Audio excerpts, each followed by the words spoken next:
À Brément, Bruno Rosec, artisan. Bruno Rosec, artisan. Bonjour à tous. Nous, artisans, sommes rassemblés aujourd'hui à Carhaix, aux côtés de nos clients, nos fournisseurs, nos partenaires et nos compagnons, afin de montrer aux hautes sphères de l'État que nous ne nous laisserons pas dépouiller.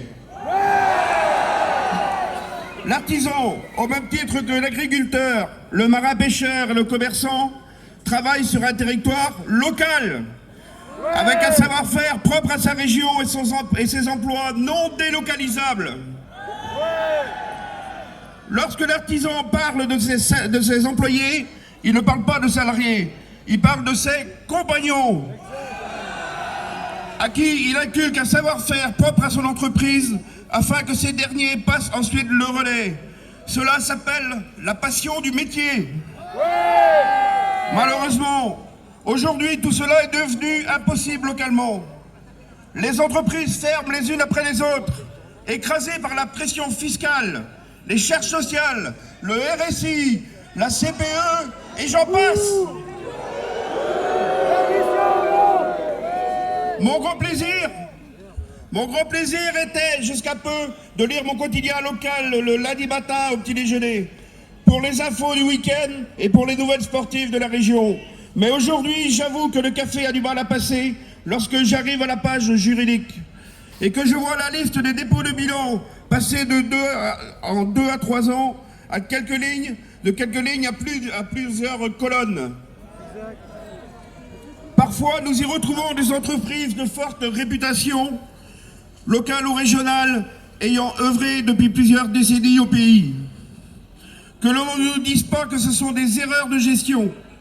J'ai l'exemple d'un confrère et ami qui a tenu son entreprise de main de maître pendant près de 30 ans, mais qui se retrouve aujourd'hui ruiné et sans ressources.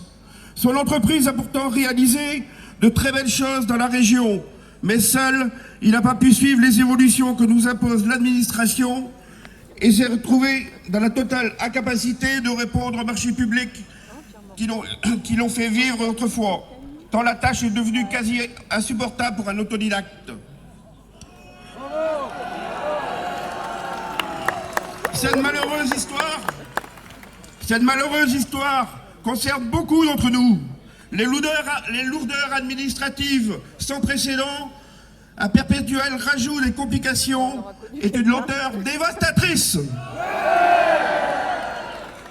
L'administration française dans son ensemble, grand coupable de ce désastre, manipule nos politiques tels de véritables pantins intermittents d'un désastreux spectacle dont ces hauts fonctionnaires tirent les ficelles afin de sauver leur siège et leur portefeuille. Pour nos dirigeants déconnectés de la réalité du terrain et pour leur administration manipulatrice, Hermès, je vous demande de leur mettre un carton rouge.